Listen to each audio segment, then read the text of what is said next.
हे कृपामयी कटक चंडी शारदीय षोडशोपचार पूजार बेशक्रम आज आपण नारायणी बेशरे दर्शन देउछंती।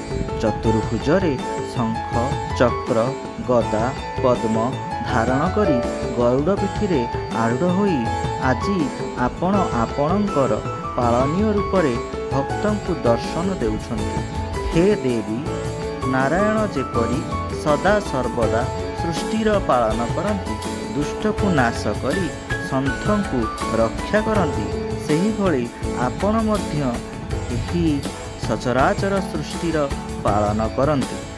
जेतेबेले जेउ दैत्य से शुंभ हेउ कि निशुंभ कि महिषासुर आपण तांकु बद्ध करी जगत को रक्षा करती।